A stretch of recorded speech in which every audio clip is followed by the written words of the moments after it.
Cryptonaut podcast. My name is Mark Storrs, and hanging out with me, as always, is Mr. Robert Thomas Morphy II. It is my pleasure to be here. What's happening, buddy? Not a lot. I mean, lots, actually. Tons of stuff. Crazy, hectic week, but I'm really glad to, culminate it. Even though it's hard to call Monday the culmination, but this is like my Friday night. Yep. This is my hanging out with the boys, doing the talking the monsters. And so, yeah, good stuff all around. Even the stuff that wasn't good is getting better. Yep, and don't forget, because we do operate in pod time, for us, this is the week of Thanksgiving, though this comes out after the givings of thanks. Right. Yeah. Right. There's the old timey-wimey pod time that we try to explain, and we still can't do it. Oh, I'm so stoked. I just love that it's like the day of engorgement. Or is that just getting a boner? Yeah. If your Thanksgiving involves getting a boner, I won't judge you, but that's on you, good sir. That's fair enough. I plan on watching the Bills, and I have a 4-beer limit before I have to go to my in-laws, because if not, I will drink myself stupid, go to the in-laws, I'll eat stuffing and pass out. That's fair, too. It, yeah. I mean, that sounds actually like a pretty good Thanksgiving. Yeah, no, I get a little bit of Modern Warfare 2 in the morning, and then the Bills game starts around, I think 12:30 or something. So it's not, it's not terrible. It's good to hang out, eat some food. I like the old school tradition. Now, this is before your time. I'm old as shit, as everyone knows. And anyone that's from the tri-state area, as they used to call it, anyone that had New York channels will remember WOR from Secaucus, New Jersey / New York. It was Channel 7 around here. Always on Thanksgiving had a King Kong marathon. And by really? King Kong marathon, it was Son of Kong, Mighty Joe Young, which is, but it's a great film. I mean, no, it's one of what are you talking about? It's a Harryhausen masterpiece. All right. I mean, the original King Kong is a gem, but I mean, let's not shit on fucking Mighty Joe Young. I'm not talking about the Bill Paxton garbage remake. Rest in peace. It's not his fault. I prefer Kong versus Godzilla, but well, all right, of course, but that was the beauty of it. As I've mentioned many times before, the day after Thanksgiving, WOR would do the Godzilla-thon. Oh, so you'd eat your leftovers with your Hedoras and your Megalons and your whatnot. They played Hedora? Oh, yeah. Really? Dude, one of my greatest day afters, awesome. I think it played Megalon, Godzilla vs. Megalon, Godzilla vs. the Smog Monster, and Godzilla vs. Mechagodzilla all in a row. Oh, wow. And when I was like an 8 or 9 year old kid eating leftovers, playing with my fucking Mattel Godzilla and Rodan and my Guns and Navarone playset, my happy place. Speaking of a happy place, Patreon, Robert. Oh, shoehorned that in there. Yeah, Let's do some shout outs to the good folks that support us over there at patreon.com/Cryptonaut podcast. In a week of Thanksgiving, extra special love goes out to these good souls. And we're going to begin with Jose Mendez. Thank you, Jose. Gorn Star. Hell yeah, Gorn. Ashley Clark. Thank you, Ashley. Dan Webb. What up, Dan? Hucken Ulfson. Thank you, Hucken. Mark O'Hare. Oh, Mark O'Hare, what's happening? Bobby Torty. What up, Good Bobby? old Bobby Torty. I didn't expect to see him this holiday. Now he's back, baby. He's back. He's out. You know what I mean? Long trip, he's back. Manly P. Hall. All right, thank you, Manly. Dale Ryder. What up, Dale? I'm sure that's like a real name, but that just sounds like, I don't know. It sounds like a pseudonym. He's the guy that you want. He's the guy you want digging your driveway out. You're like, Dale Ryder's here. There you go. Behold a Dale Ryder. Yeah, sweet.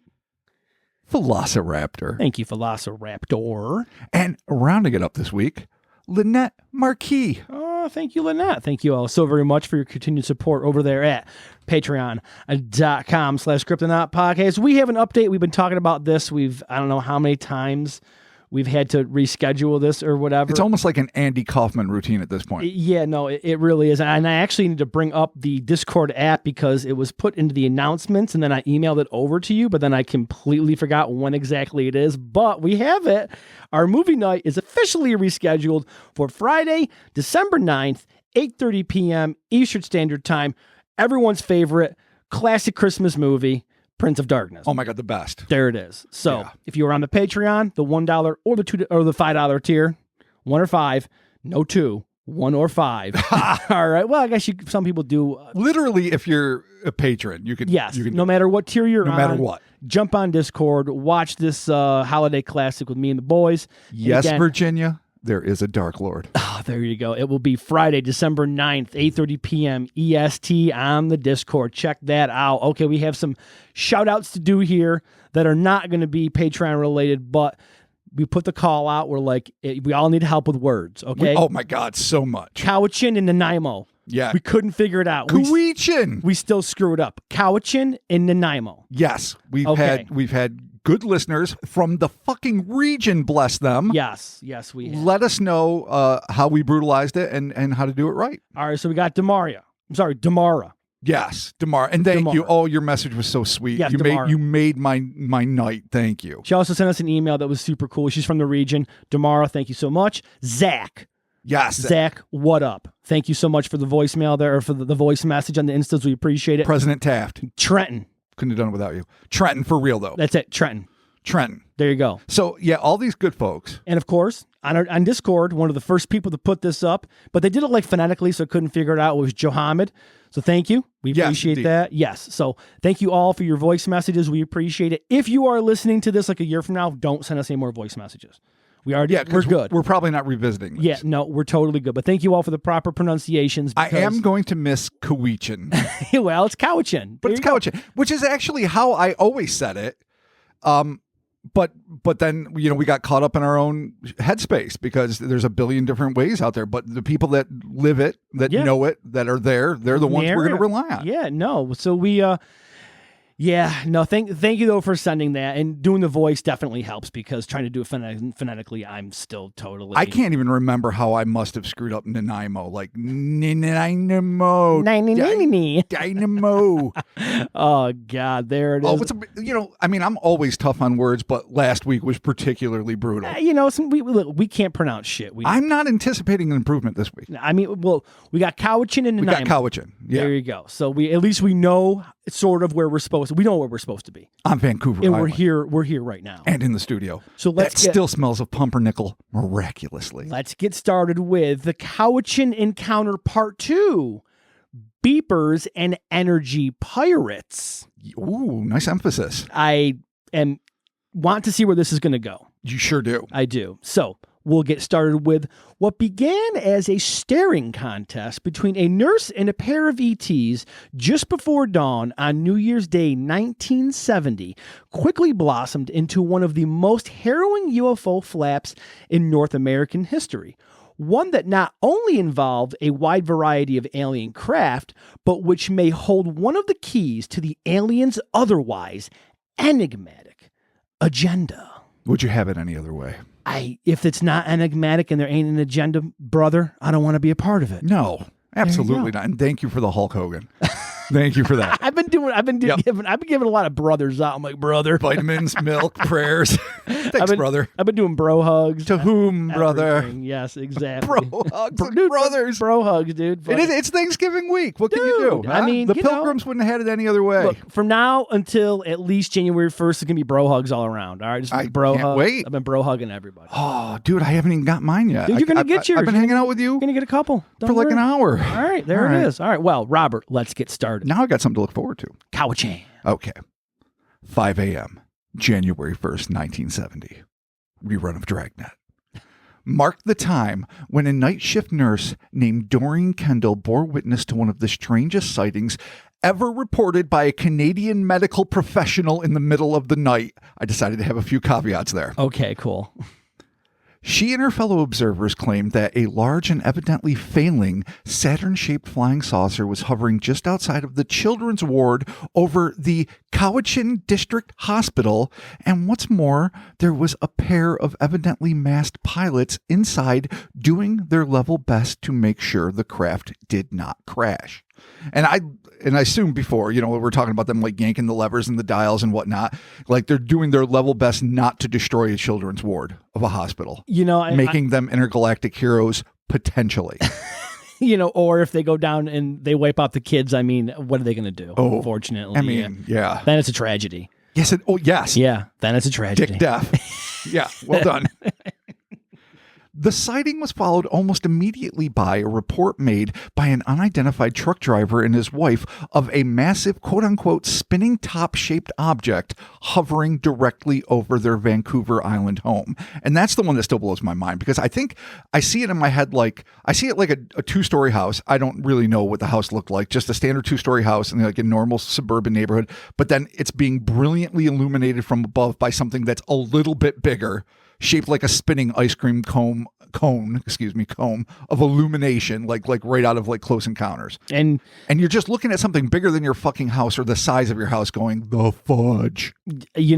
Turn back around, go back to the party.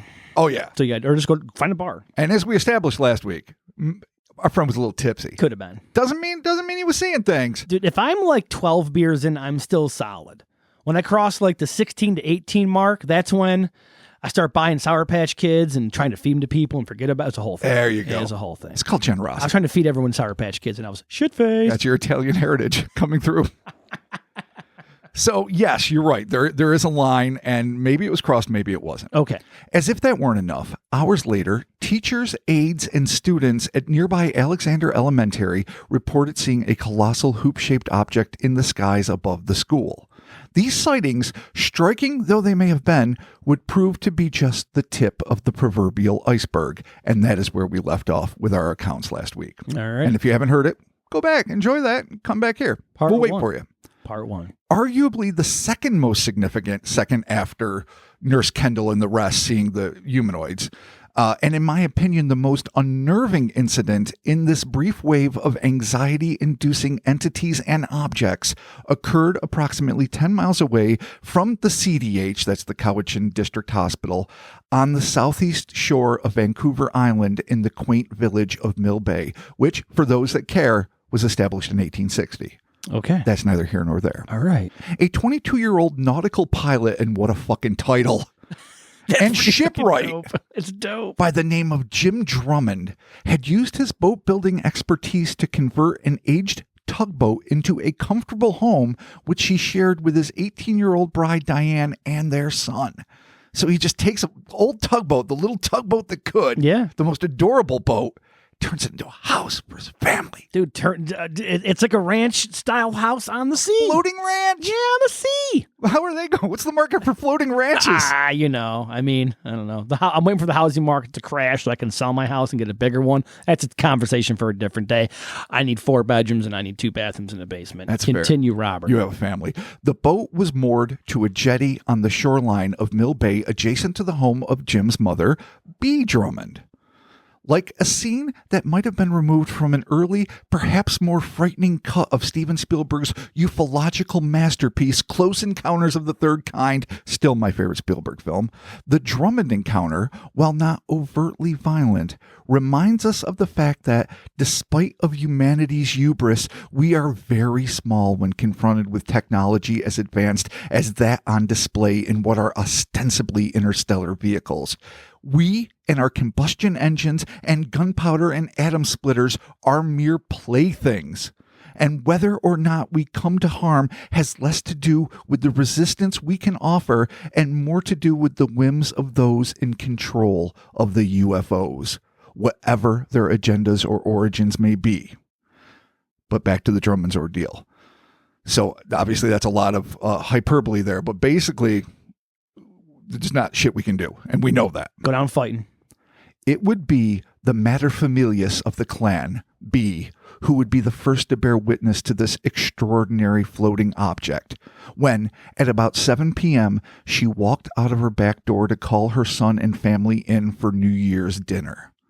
She described the beginning of this unusual event, which would prove to be every bit as bizarre as the nurse's encounter, which had occurred just hours before, by stating, quote, "It was about 7 o'clock and Jim and Diana were still on the boat, anchored close to shore when I went outside to call them into dinner. Then I noticed a light in the sky moving over the bay. I couldn't tell how big it was. It was so bright and it had a yellow-orangey glow like sunlight. I got so excited I yelled to my son to look," end quote. Hearing his mother's excited screams, Jim came out onto the deck of his houseboat and looked skyward. His eyes immediately registered the uncharacteristic object.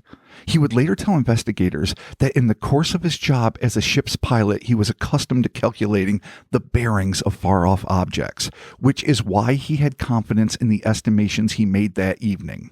According to Jim, quote, "I looked up and saw this light coming in from the north, just about in line with our boat. It was skimming right under the overcast, which was about 900 feet. I ran into the cabin and grabbed my telescope and camera, and my wife came out with me to look. We were really excited, end quote. Sadly, though just as likely accurately, Jim surmised that the unconventional vessel would just look like a smudge of light against a sea of darkness, so he set his camera down and began scrutinizing the UFO through the telescope. I dig that. I still wish we had those smudges. Yeah, but you know, as soon as what do they do for exactly it? Analog film smudges, dark with a light. It's just gonna muck it up. It's gonna look like shit. He's not wrong. No. You still want him. Still has his handy dandy telescope though, so good on you, Jim. But it's not crime. All right. He can get a good look. Jim described what he saw that chilly eve. Quote, "It was sort of egg-shaped in a vertical position, but the top and bottom were indistinct. It seemed to be transparent on top, and inside it, I thought I could see a set of lights, but I couldn't really make out any details." End quote. So again, different shaped UFO. We had the hula hoop before. We have the ice cream cone above the drunk trucker's house. Yep. And now we've got something that looks like an egg with a translucent or transparent bubble on top. No, again, shape shifting, different things. Saucer, but it's not a saucer. It's an egg.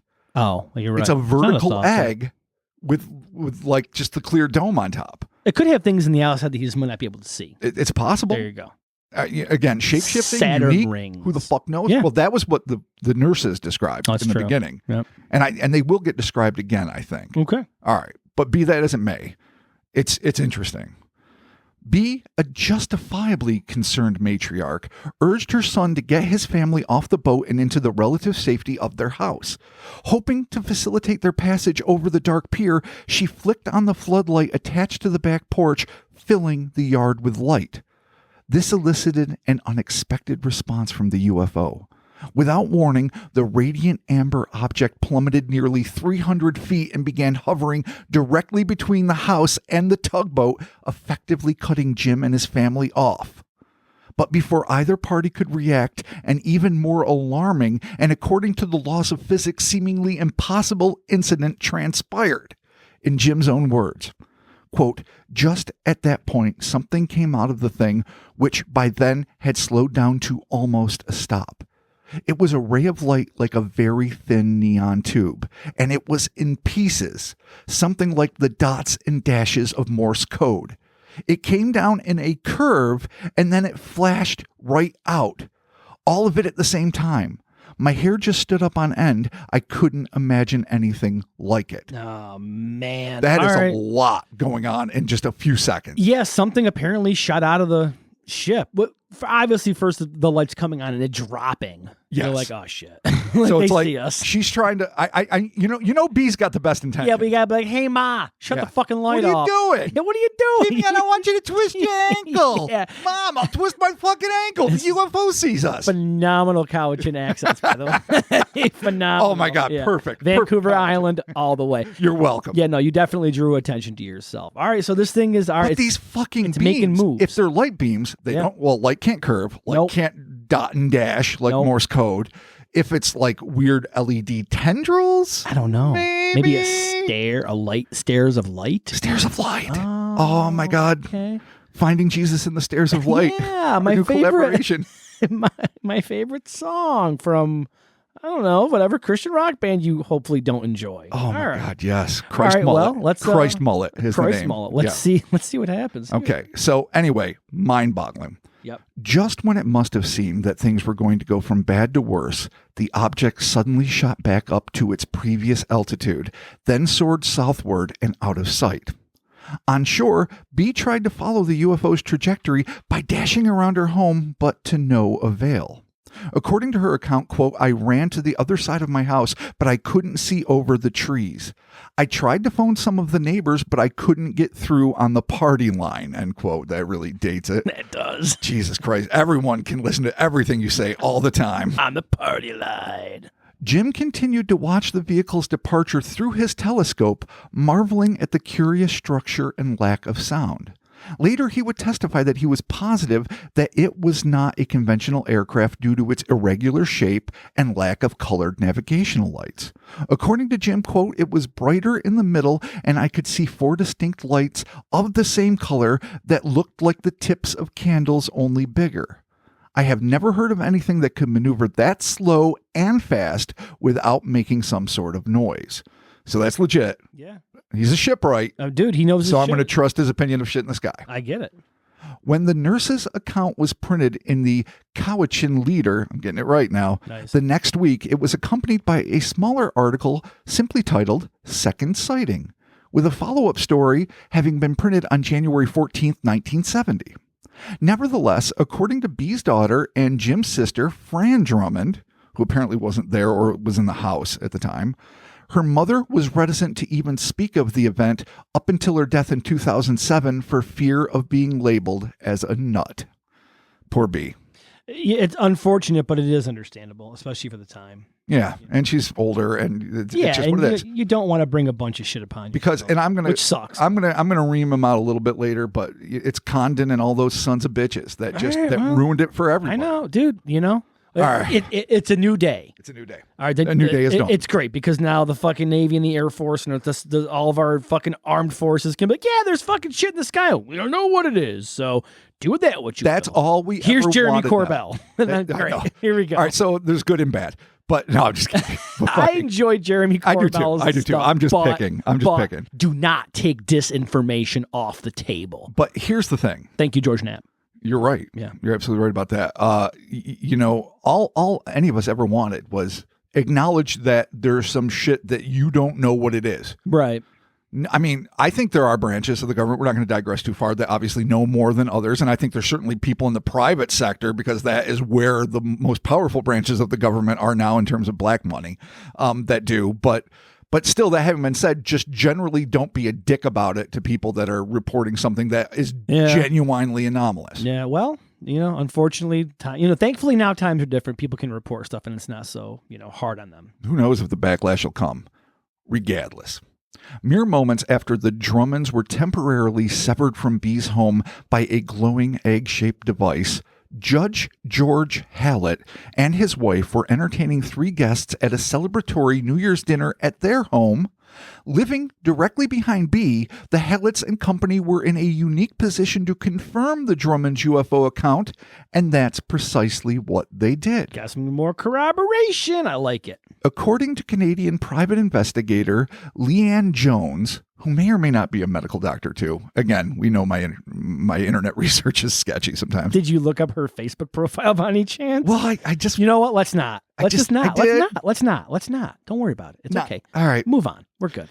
So anyway, Leanne Jones, who reconstructed the case in 2008, the Hallett sighting directly followed the Drummonds' run-in. The dinner party all claimed that they watched as a massive orange light passed leisurely along the water's edge opposite their home. According to Judge Hallett, quote, "This was no ordinary aircraft, and it was no plastic bag trick either." I think he's assuming like Chinese lantern or something. I don't know. I'm not sure.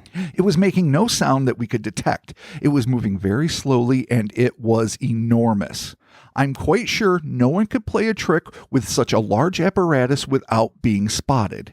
We watched it for about 5 minutes until it seemed to disappear in the clouds, end quote. So right there, back to back. Now they didn't get the full-on look of the thing intercepting, Jim, Diane, and Baby. But they definitely saw it. Yes. Cool. It would be easy to assume that after no less than 5 encounters with members of the human race, that these alien interlopers, be they the same ones originally seen by the Cowichan nurses or 5 unique groups who were all drawn to the area, would call it a day. But that was not to be the case. Not long after 7 o'clock in the evening on that same New Year's Day, just following both the Hallett and Drummond sightings, the ubiquitous UFO made its presence known yet again on Mill Bay. This time, the glowing object would appear to the attendees of yet another dinner party, this one being hosted by Arthur Gilliam,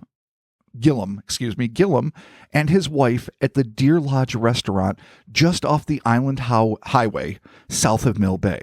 This thing loves dinner parties, dude. He's loving dinner parties. I mean, there's it's New Year's Day. A lot of dinner parties on the lake. Apparently. Old Mill Bay likes dinner parties. Dinner parties for days. Yeah. All right, cool. While the sighting occurred at a greater distance than either the Drummonds or the Hallett sightings, all of the observers in attendance agreed that they saw a colossal sphere of illumination cruising over the Saanich Peninsula about 10 miles to the east.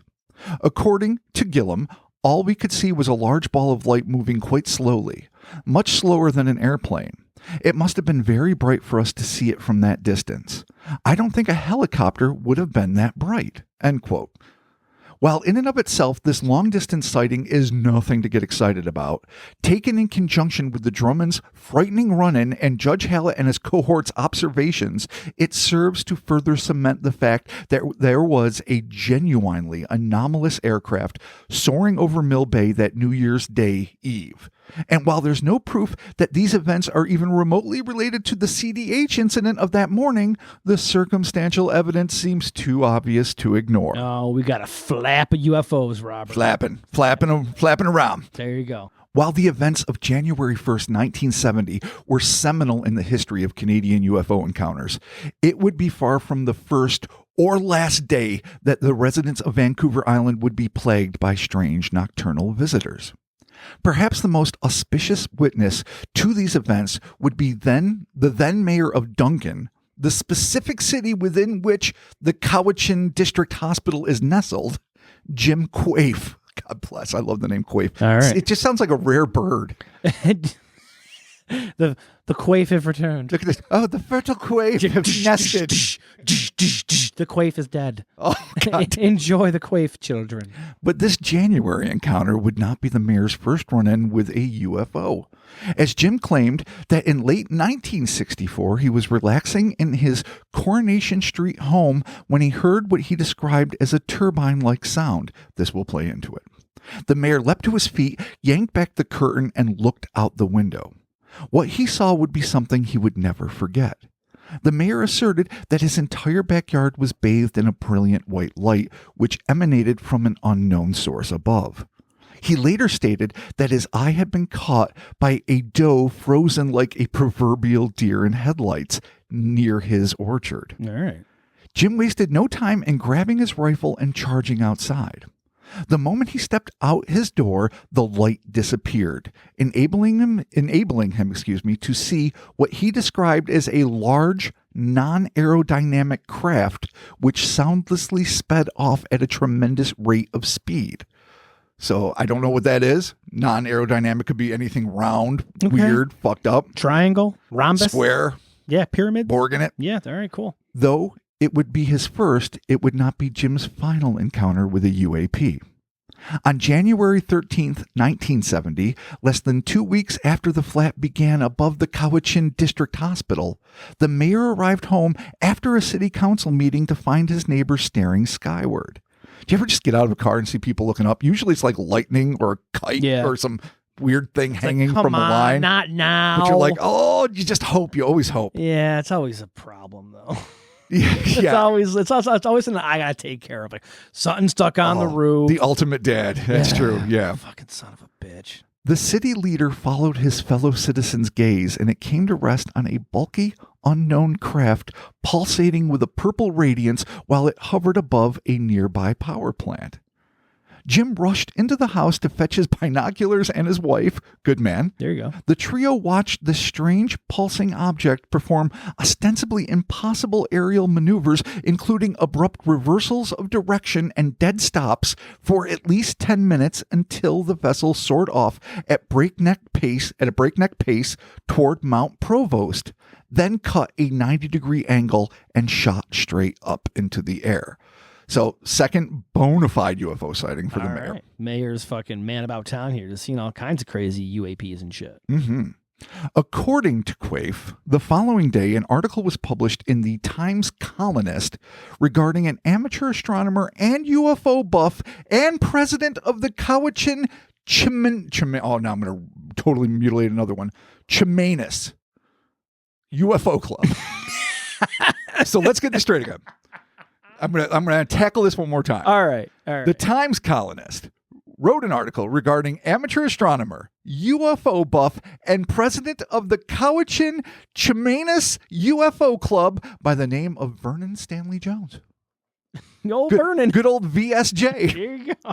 Who had constructed his own observation tower on Richards Trail Road in Duncan. Okay, so he's just making his own tower. He's making his own There's got to UFO be tower. permits for that. It's got to be just like the one in Loveland that was like supposed to fight the commies, but got attacked by UFOs. Yeah, no, you better make sure you got a permit for that. Oh, come on, Vern. Yeah. He's got that shit on lockdown. VSJ. He not only claimed to have spied the UFO, but he also had a theory regarding its agenda. A theory which was shared by Mayor Quaife himself. Oh, this is some early fucking Reddit shit right here. That's pre-internet. That's how it worked. Here we go.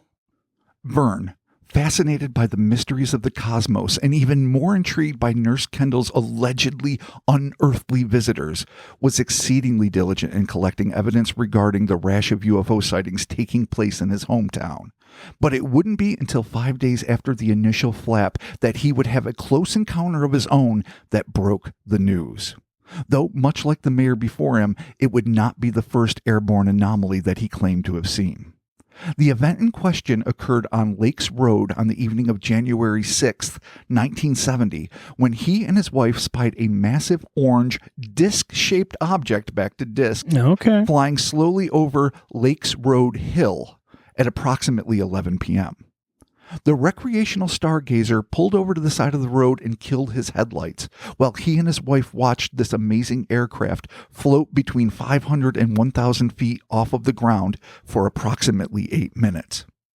It was at this point that things took a turn toward the weird and potentially dangerous, when Vern and his wife and a few other unidentified eyewitnesses claimed that the UFO shot out a series of fireballs as it traveled northward.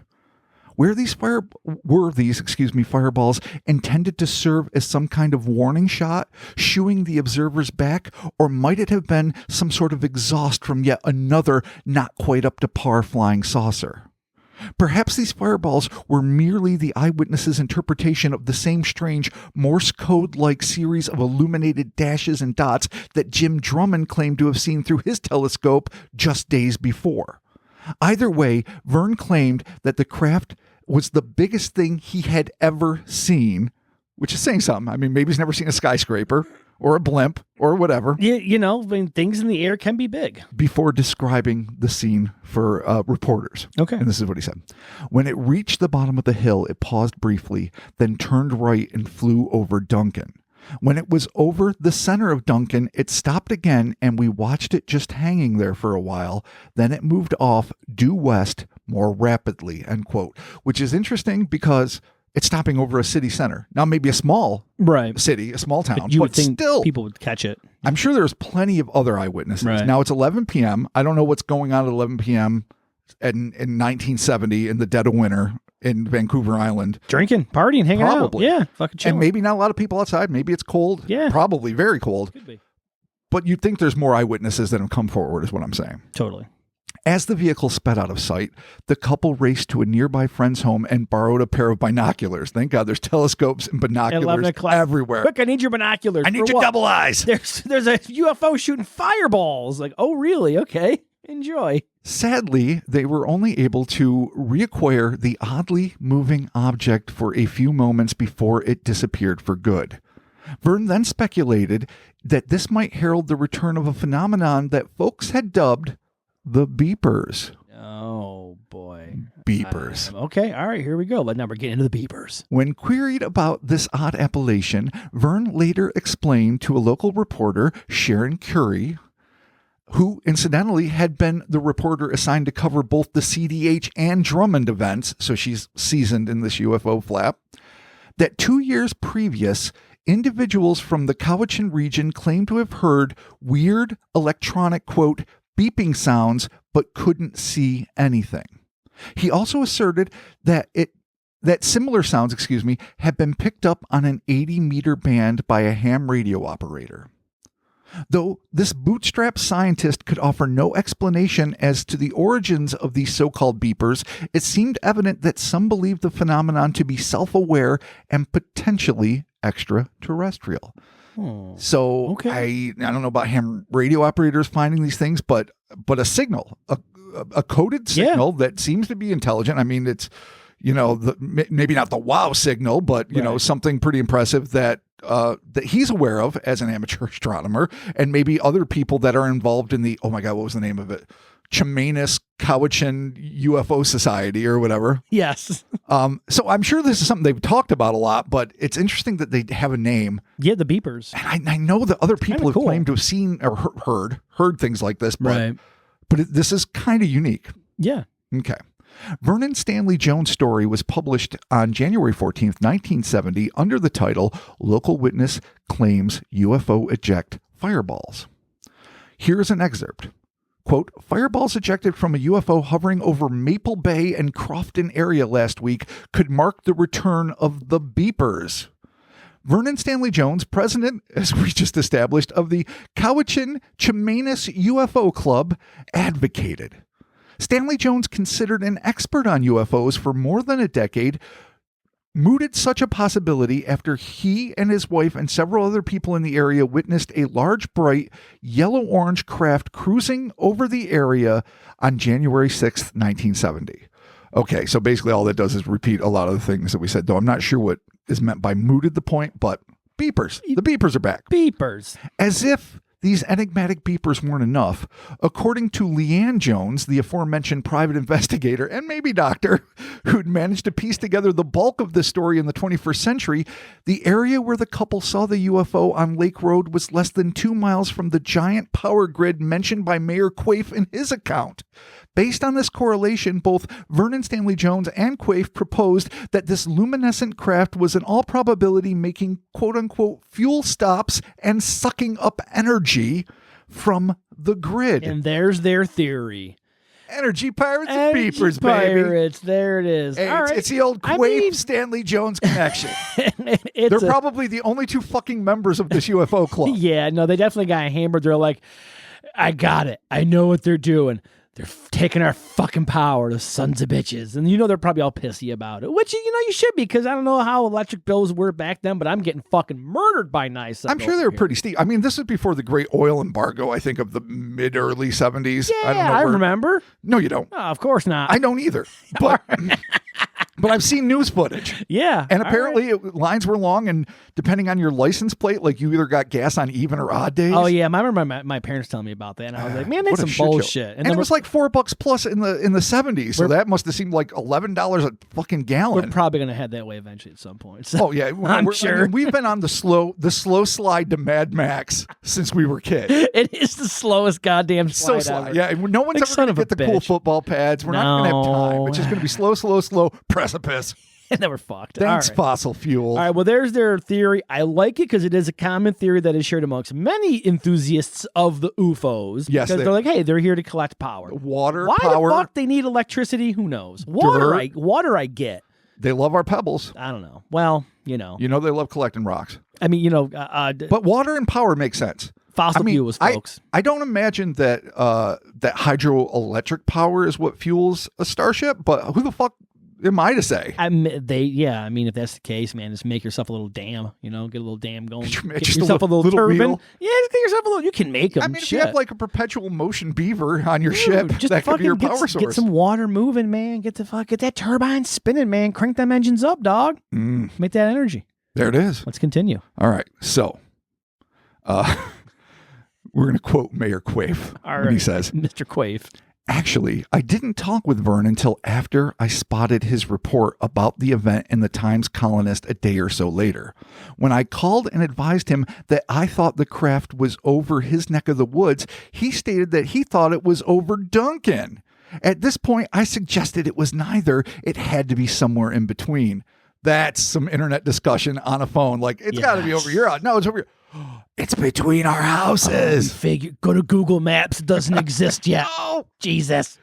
All right. Okay. I'm losing my spot here. It had to be somewhere in between, which would have placed it over or near the AC/DC substation on the island highway. I then suggested that the craft may have been refueling or tapping into the energy field of the substation. Vernon immediately questioned why I thought they needed to draw on electric energy, and I related the story of my first incident on Riverside Road a few years earlier that I had distinctly heard a turbine-like sound. He then agreed, saying that they have to refuel somewhere, and maybe that's how and where.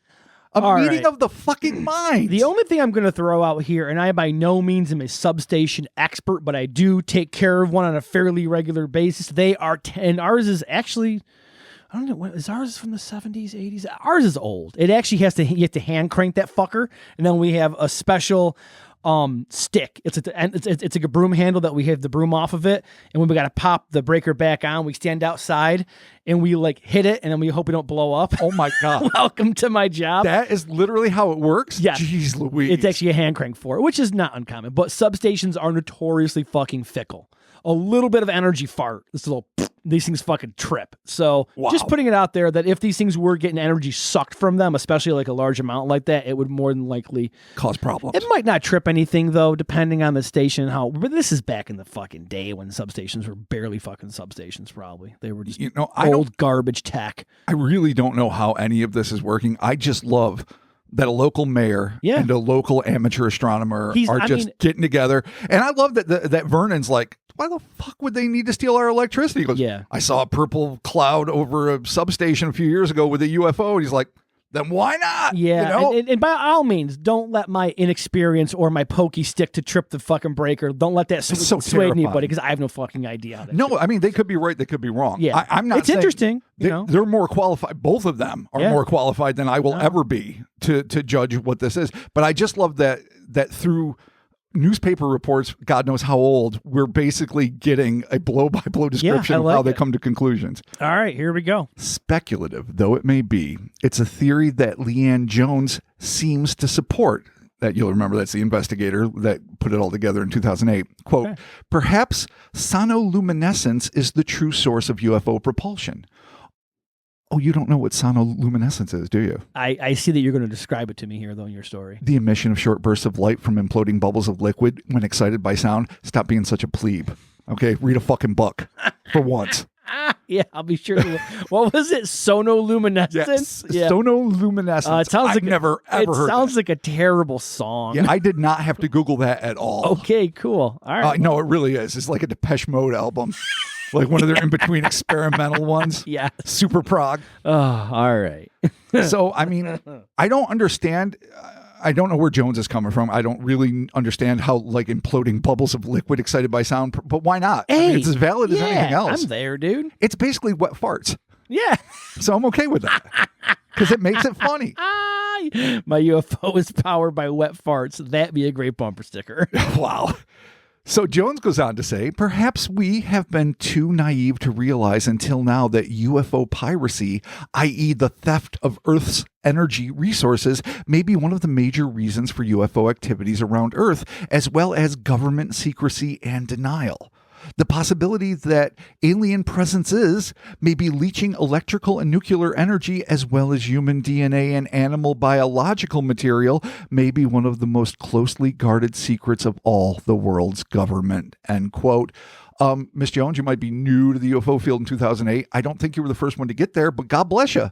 A lot of people are here and we're all together and, cattle mutilations and energy stealing is the thing. We're all on the same page. We're all like, yeah, no, that shit's real. I sounded like I was belittling her. I shouldn't have been because everyone has to come to this conclusion. Yeah, no, unfortunately, you get to the part where as soon as you get to the shadow government, you're like, now we got to dig deep.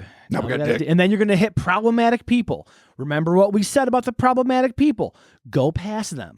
Make your own judgment. Don't blame groups of people that don't need to be blamed for shit. Just keep going past them. Yeah, That's absolutely. what the shadow government wants you to do. They want you to fight each other. Don't unite against the shadow government. There it is. ISPs. I don't know what that means. I'm sorry. VPNs. Use them to protect yourself from your ISP getting snooped by the government. I understood. NordVPN. They used to sponsor us.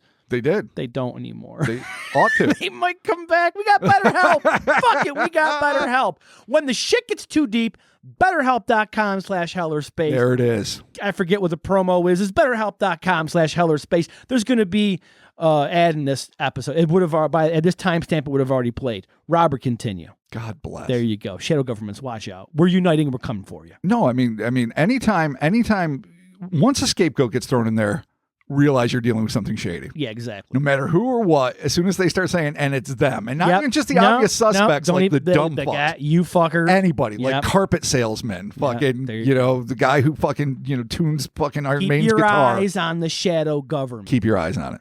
2 eyes. Yes. 3, if you have it. There you go. It's enough to keep you up nights. It is. But even though sightings of these assorted, multitudinous spacecraft over Vancouver Island quickly dissipated, February of 1970 would offer a last hurrah for UFO watchers. About a month after all of the hubbub seemed to have fizzled, a farmer by the name of John Vanderhoek, and that instantly brings Ren and Stimpy to mind, the fucking kind of, I don't even know, is that Amsterdam Dutch? I don't know, the hook.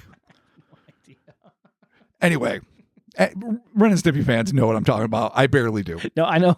Reported to authorities that motorists were congregating in front of his property near Vancouver Island Highway in order to catch a glimpse of a quote-unquote red thing in the air. Vanderhoek claimed that the object, which was white on the top and red at the bottom, was ascending and descending yo-yo-like, all the while varying in luminosity from dull to brilliant. So I guess a rolling, as it goes down, it's like getting brighter. As it goes up, it's getting dimmer in my mind. I'm not sure, but it's pretty cool. As he phoned in the report, Vanderhoek could only stare at in what must have been a combination of disappointment and relief as the lights receded into the west, finally disappearing into the mountains.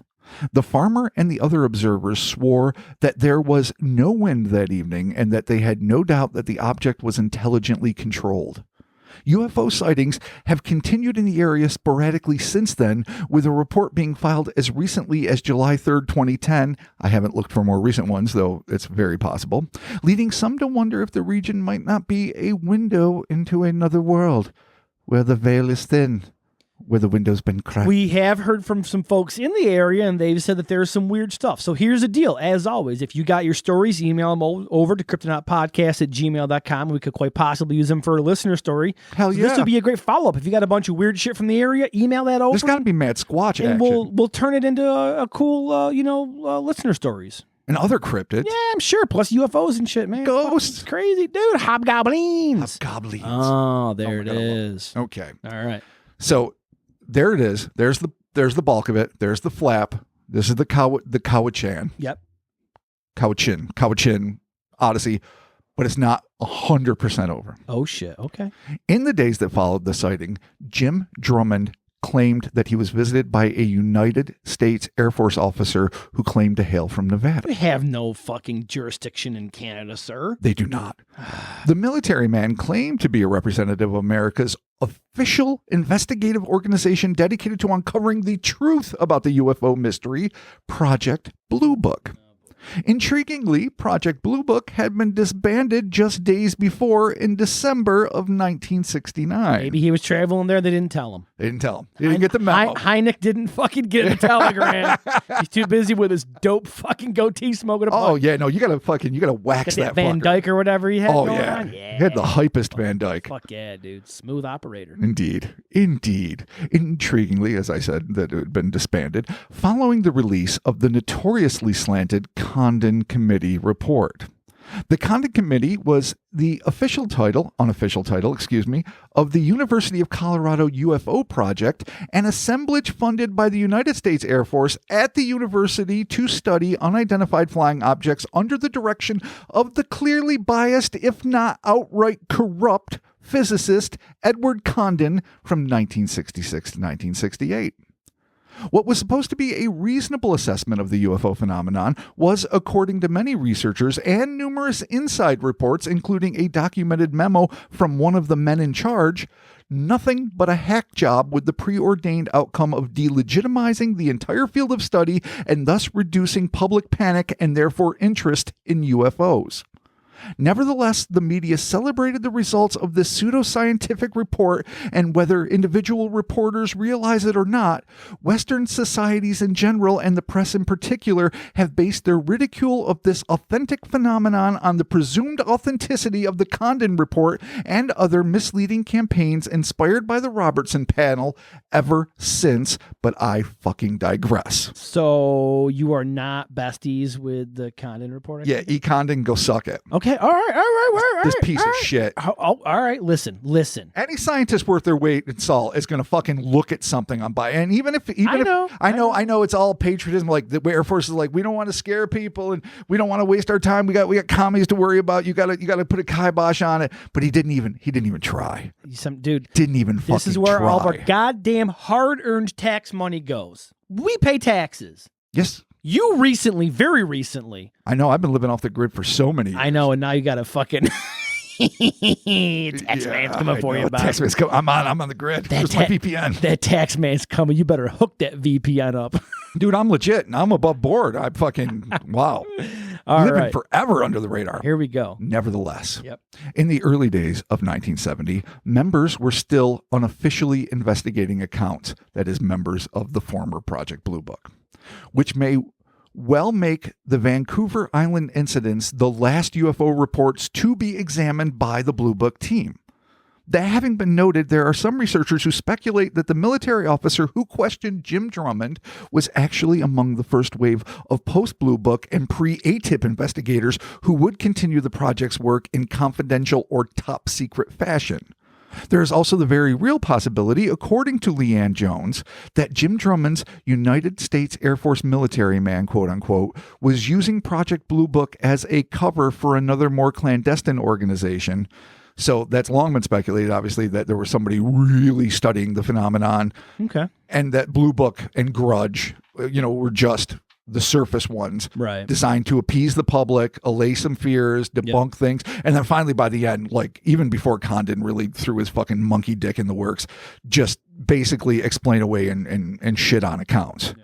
Yeah. But obviously, there's probably always been some group looking into it. I mean, there's no way there hasn't been. And it all depends 100% on one thing or not. I mean, did Roswell or Aztec or whatever, was there anything recovered? If Roswell happened, then 100% there's been deep investigations ever since, huge branches of the scientific establishment within the government that have looked into the stuff because they know it's a fact and they have to. Mm-hmm. If it did not happen, then I still think I would contend that there is a solid contingent of people that had been, the way it is now, like publicly acknowledged, they're looking into it, especially since ATIP, however shady and weird that is, that at least are trying to get to the bottom of the phenomenon, if only because they don't know, and legitimate pilots, who are, one of our best lines of defense are saying, oh shit, we're in jeopardy up here. Yeah. We got to be careful. And I think like most things, bureaucracy and governmentally run things, I think it's just people punching in from 9 to 5, trying to do their best. And they're probably no further with it than we are. You're absolutely right. That's what it comes down to. Honestly, to. one of the truest things that I think that I've ever read, and again, I mean, you can take Lou Elizondo, is that not Lou Elizondo? Yeah. That's an actor. That's a guy who allegedly was in charge of ATIP. Yeah. And other people, so like some people in the government say, oh no, he was never officially there. I don't know. There's a lot with him where people are like, but the one thing that smacked to me of the most legitimate thing of all this paranormal stuff is that there is a contingent within the Pentagon that simply does not want to study this, not because it might not pose a threat, not because this technology might not be real, not because it might not even represent our chance to interact with non-human intelligence, but because they're convinced that it must have a satanic agenda.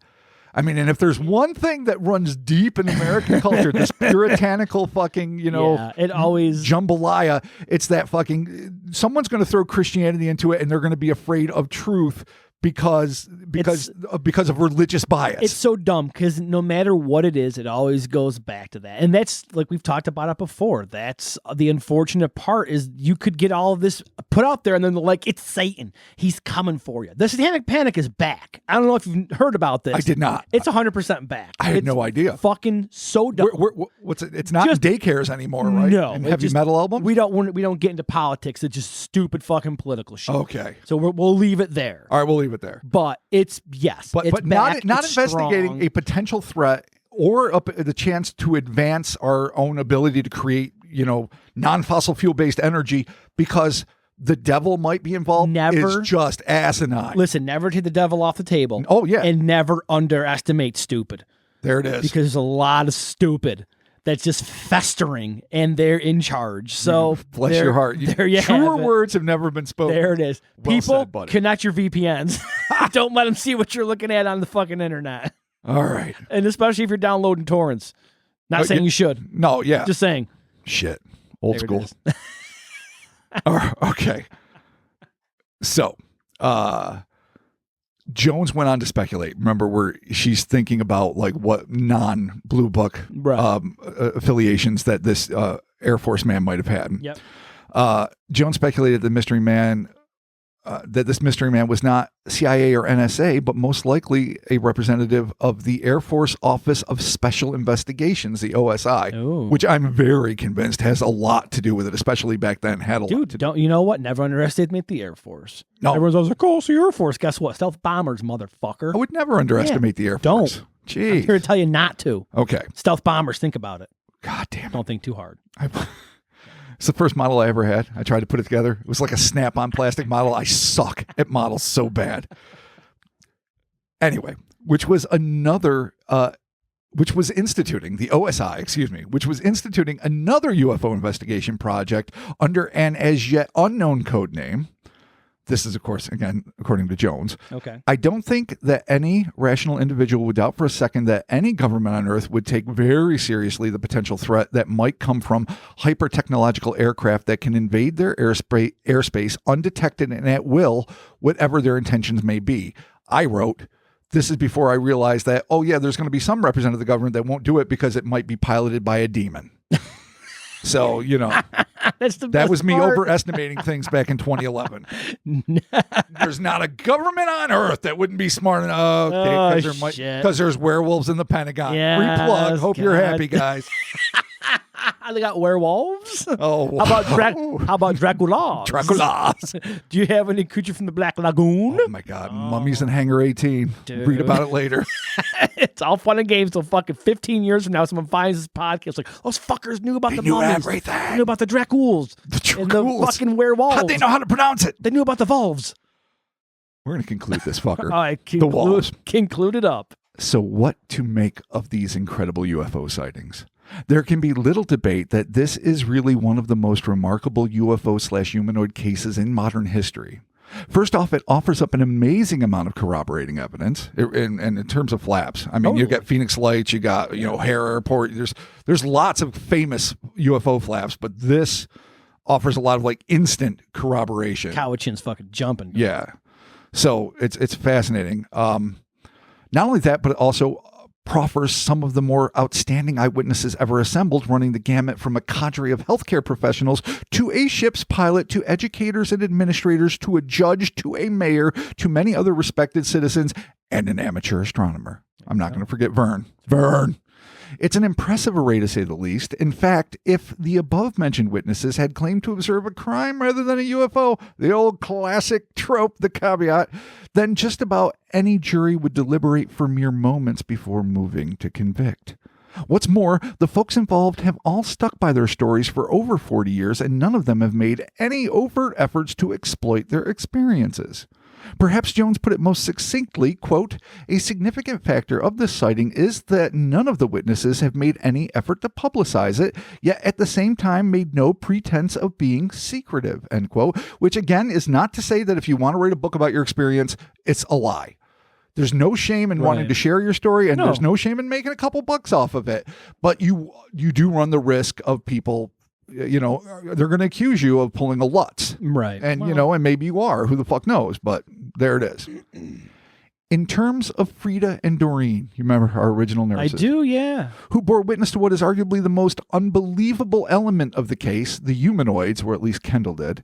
I believe that the investigators who published the details of the case in the summer of 1970 edition of the Canadian UFO Report, Volume 1, Number 7, which I've never read an issue of it. I'd love to get my hands on some, described their credentials as professional caregivers and witnesses perfectly by saying, quote, Miss Doreen Kendall, a practical nurse, and Miss Frida Wilson, a registered nurse, are employed together on the night shift in the extended care ward for elderly patients at the Cowichan District Hospital at Duncan on Vancouver Island. Theirs is a position that requires a special degree of tact, maturity, and gentleness of manner, for it is at night that their patients, often unable to sleep, have long, lonely hours in which to contemplate the little that remains for them in life. Jesus, that's brutal. Holy Oh, my shit. God. Dude, I just got bummed out. Oh, my God. Dude, Frida and Doreen, hats off. Ladies, full respect. Jeez. Oh my God! I did the thing. I did the fingers in the air. I'm like, yeah. What is this? Hunger Games, right? Is that Hunger Games? I think Jesus did that a lot too. Yeah, this is Hunger Games. I'm Hunger Games in them. God, okay, you guys are fucking saints. So shout outs to all of our medical professionals out there, fucking keeping people safe. My God, true fucking heroes. Jesus, even my wife. Indubitably. Yeah, my wife, a saintly woman. Yeah, if you got diabetes, she'll educate you on it. She sure fucking will. That's right, over in St. Joe's. And she'll still give me cake. I don't care. Because your wife is a wonderful woman who can deal with the complexities of life. All right. Fuck. So I guess the Canadian UFO report really blew me away on the state of geriatrics. Fucking bummer, dude. They have nothing to look forward to. I don't even know what to do now, man. I'm fucking kind of bummed. Well, let's see where I must have, because I don't remember why I quoted this. There must be a reason. Here we go. It's an odyssey for all of us. Our listeners, us, we don't know. Okay. A word or gesture of comfort from the nurses on duty is all they have in their fading world until the routine of mourning helps them into another day. All they're doing is sitting there alone at night thinking, dude, what a bummer, I'm going to die. I'm going to die. But, now? but you know what? I'm not dead yet. No, they got Frida and they got Doreen by their sides. These two fucking angels. Yeah, they are. Sent from heaven. Wingless angels. Yeah, wingless angels. Dude, their hearts are too big. Flying on the edge of a saucer. Yeah, and they're fucking, God bless these women. Son of a bitch. It is immediately apparent on meeting them that Miss Kendall and Mrs. Wilson, both in late middle age, were assigned to their particular work with these qualifications in mind. In addition to what training obviously has been given them, they have an inborn quality that invites trust, and it was no surprise after we interviewed them that friends and former patients of each told us that they would accept their word under any circumstance.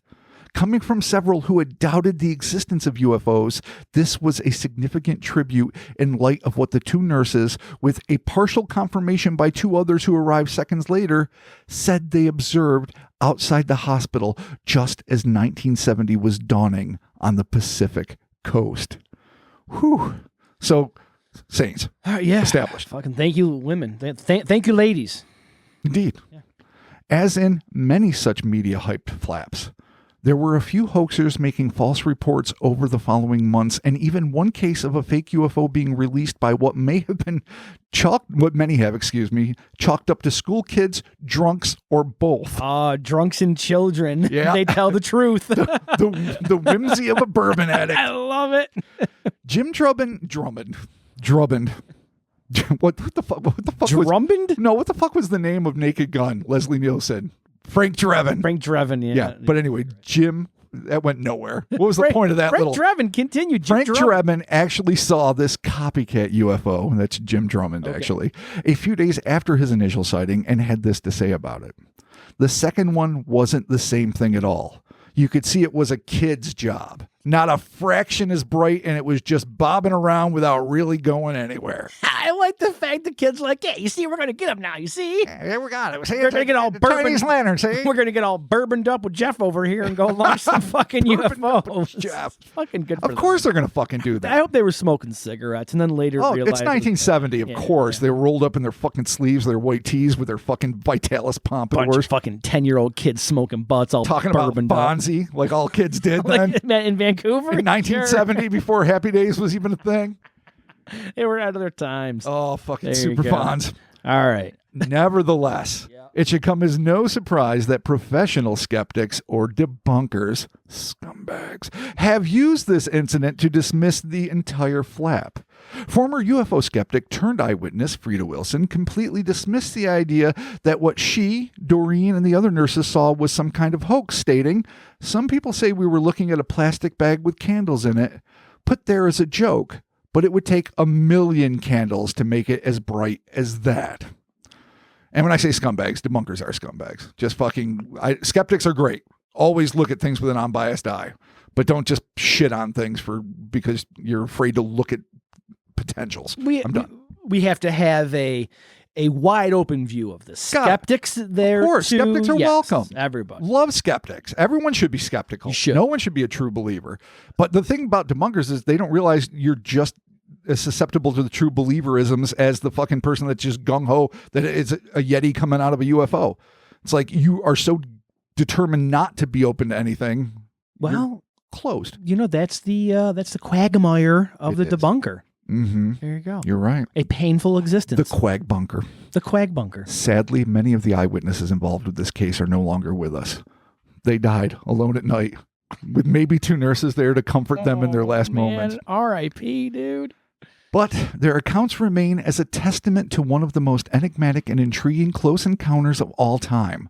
One that affected myriad lives, leaving some changed for the better and others, no doubt, fearful of the worst.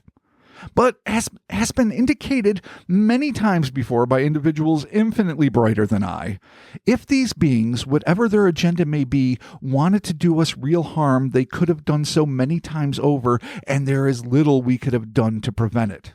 That, in and of itself, doesn't mean that the ETs are inherently good, of course. But then, who would we be to judge? Their agendum would likely be as inscrutable to us as a Broadway musical would be to a tick. But, suffice it to say, there seems to be a sort of, if not détente, then at least a mutual consideration to avoid wholesale slaughter between us. And all in all, that's better than nothing. That's the best ending we could hope for. Just a mutual agreement of let's just continue to live hand and saucer. Yeah. I mean, you're in control. You can do whatever you want. You can manhandle it. Not saying that we're not going to go down fighting, because fuck that I am. Oh, yeah. Well, I'll try. I'll die on this hill. Yeah, sure. I'll be like Jack Black and fucking Mars Attacks, and he comes charging out and just gets roasted. That'll be me. Everyone turned into like green skeletons. Yeah, I'll turn into a goddamn American hero. Mark Stover. For all its flaws, I don't hate that movie. I like that movie. I should. But no, I think that movie's great. Dude, I fucking love Mars it's flawed. Attacks. Oh, it's so flawed. Dude, I love Mars Attacks. But fucking Tim Burton fucking rules. He did once. He's, He stopped ruling a while ago. So, same with George Lucas. It's okay. Let's move on. Okay. Continue this Odyssey. That is the story of the Cowichan Hospital Odyssey. I did throw in this little thing. When I was doing research on this years ago, when they were refurbishing the front, they put on like the sunburst, I don't know, like a frontage, a decorative area in the front of it. Okay, a cool sunburst. Like a facade. Okay, that's what I'm talking about. Cool. And it looks sort of UFO-y, and I know in like my original article, I said something along the lines of like maybe someone on the board of directors was secretly trying to beckon them back. I don't think that's the case at all. No. I don't even think it's them necessarily even celebrating the history of it, but I do get a kick out of it existing. But throwing that completely away because it has nothing to do with anything. Right. This really does represent one of the more fascinating and perhaps less celebrated of the UFO cases. One in that it, I guess, ostensibly includes a close encounter of the third kind. Yeah, we have humanoids. We have multiple ships. Tons of people. We get one humanoid sighting. Oh, 2 humanoid sightings, but one. Yes, right. One sighting of 2 humanoids. Yes. Yeah. I mean, honestly, here, skeptically speaking, I think there's so many. It seems too much to be mistaken for something. Now, granted, if you're going to say like governmental aircraft experiments or whatever, it's way too populated. Way too many people are seeing and experiencing. You're not wrong. Let's test that water for a second, because walking down the skeptical lane is something we do. Right. They're humanoid. They're finely cut men, according to Nurse Kendall, right. Wearing, some technological gadgetry and basically a gauzy mask and bodysuit. Mm-hmm. If this was, say, a United States or a Canadian or who the fuck knows what, maybe even Russian experimental craft, maybe based on like so many, people that are, into ufology, like what do they call retrofitted alien? What happens when you reverse technology? Yeah. Yep. You know what I'm saying? Maybe it's based on I don't know why I'm speeding up. I got to stop bumping rails before the pod. I did not bump any rails. Cocaine Bobby's back. No, it's fucking Dayquil Bobby. But so let me calm down. Maybe it's reverse engineered technology from an extraterrestrial source. Maybe it's them just trying to create a new thing, like, like just cutting edge technology. And this is a protective suit, but they're just human beings. And maybe they flew over the Bering Strait, and they figure the Russians thought maybe they could dick around in Canada because it's not like the same as maybe an incursion on United States soil, and it's an island off the Pacific coast, so they can make a quick retreat to whatever ship or whatever whatever they took off from. Mm-hmm. There is a chance, all my blathering aside, that this could be like a Soviet era or maybe even United States experimental aircraft where kind of like the Cash Landrum thing, like it starts getting wobbly and shitty, and instead of having a helicopter escort, these pilots just have to kind of get their shit together and get out. Right. But before they could do so, they were seen by 1,100 dinner parties. New Year's Day. Yeah. They almost crashed into like some poor B. Drummond's house. I mean, these poor pilots are on shift. They probably got fucked up beforehand. They're like, it's fucking New Year's Eve, fucking Ben, here we go. Woo! And that's like, shit, we're in Canada. What the fuck happened? How do we get here? Goddamn. But the only thing with that, though, is I think it would be very fucking hard to have an incursion like that in anybody's airspace. Right. Canadian, whether it's Canada, the U.S., whatever. You're not going to fly your shit into Canada and then just be like, oh, it's good. Niagara Falls is way the fuck over there. You know, right. like, an island off the West Coast. If you know you take off from a ship, and the Canadian Air Force don't. Oh, don't get me. Listen, I'm not belittling Canadian airspace or their ability to defend it or anything like that. I'm just saying that they don't. That no country's going to fuck around. Plus, it's NATO. It's all part and parcel. Yeah. But maybe that's the whole point. If you're experimenting with something that's supposed to look like an alien craft, and you have disguised pilots. Right. And maybe you have mastered a certain kind of technology that allows you to get in and out pretty quick, because this thing does incredible things. And if it's reported, and then even people in the Canadian Air Force see it, they might be like, oh fuck, we can't talk about this. Like, son of a bitch, what the fuck's going on? They got it's when our dudes fucking see UAPs and shit and little Tic Tacs and those stupid fucking globes, or those stupid fucking triangle things, sure, cubes. Maybe that is a thing where they're like, we're gonna report this. We're gonna be fucked. Oh, especially back in 1970. Oh my god, 100%. You don't want to end up flying a fucking desk. You want to. This could stay in the sky. All right, so the possibility. So I'm not there. I mean, you would think though, with the elapsing of half a century, right, that if we had that kind of technology and not like the flying Avro car or whatever the fuck it was, the weird disc thing that we know about, that's basically a helicopter that sucks. That if we had some of this, that it would have manifested in some way. But I'm just saying we can't 100% take off human beings, high technology, Cold War era craziness off the table. I don't personally think that's what it is. No. But Cold War craziness is at least, between the salt and pepper shaker and the Satan on the table. Totally. I mean, honestly, what I think this is that this is just a large flap where all these people, like I said, multiple, at least 300,000 dinner parties at the time, saw everything, and they documented it, which is great. Everybody wrote everything down. They made all their documentations. Like, this is what we saw. You got corroborated, you got evidence, you got people. Curry wrote her stories. Evidence in the fact of of eyewitness evidence, sure, obviously. But everybody kind of came to the same conclusion, like, yeah, no, it's here. The theory they went with the power, I'm not going to totally poo-poo that. Well, you got to remember, that's just Quaife and Stanley Jones. Right, but it's, I mean, especially like how, innumerable, I guess if that's a word, UFOs fucking with like nuclear power plants. Sure. Whether it's like a warning or like they're to like check it out or whatever. Maybe that is the case, that they very well could be here. It just seems like, of all the things to come here for, like water, I guess I get, because it's probably scarce in the universe.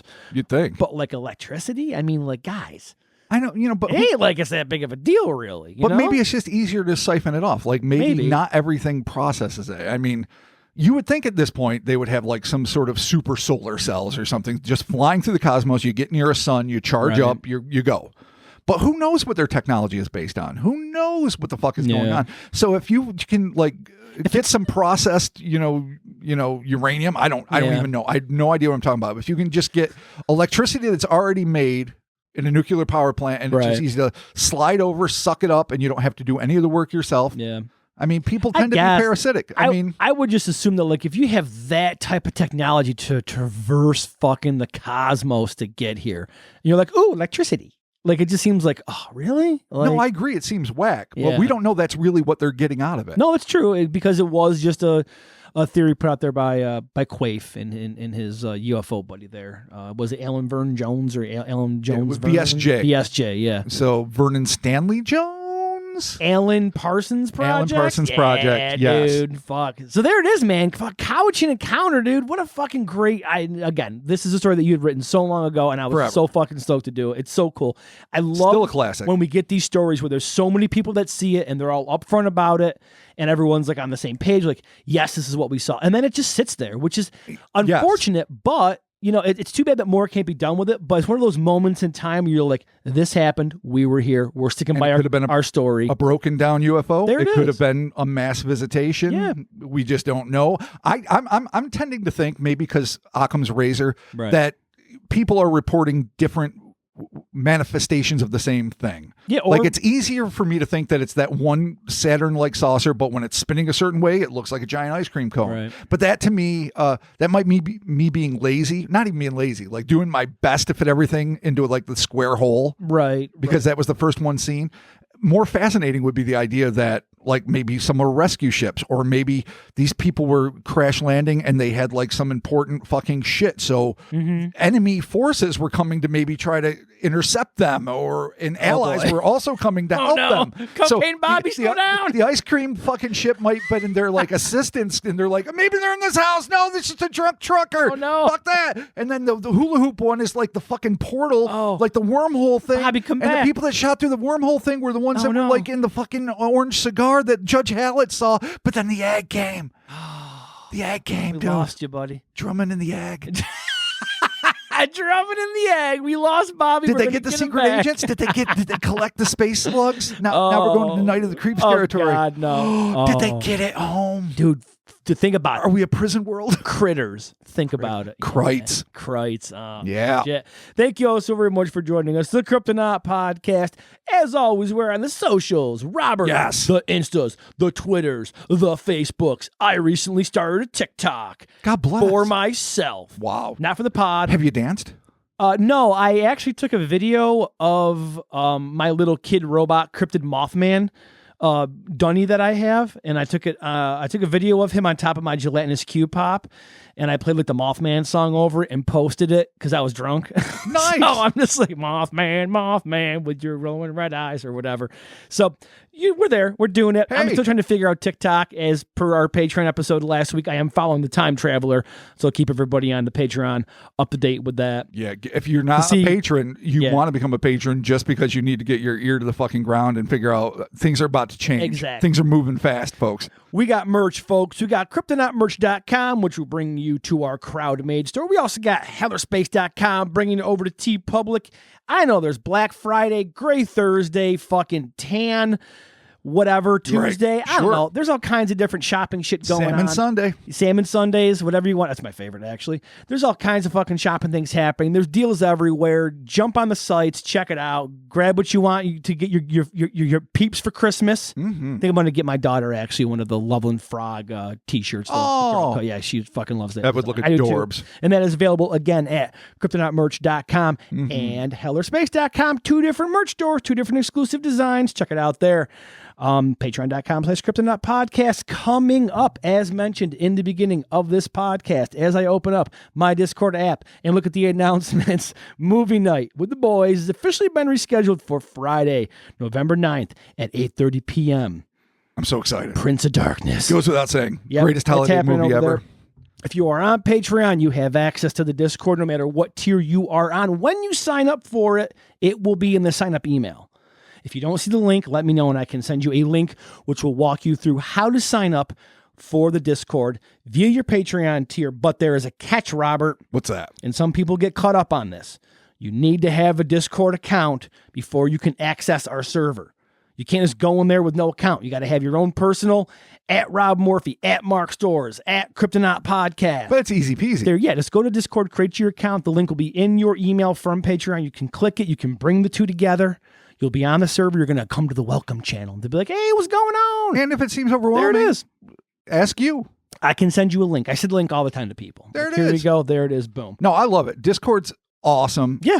Some of the coolest people, some of the coolest functions. And one of the best things, like show up for the campfire, show up for all sorts of events. But the movie nights are great too, because not only are we watching it and we're, talking some shit, but we have good conversations after. It's fun. It's the best way that I found that we were able to interact with the good, listeners. man. And I love that because we don't, we don't often get a chance to chat. No, if my voice just fucking totally cracked for some reason. That's all right, I was Pete like, Brady. it's okay. All right. Prince of Darkness. All right, there it is. Thank you all so very much. And I'm talking to you soon. Fucking A right. God, this is fun.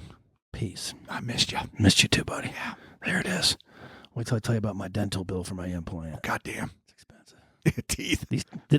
No, this tooth ain't cheap. See ya. Bye, guys.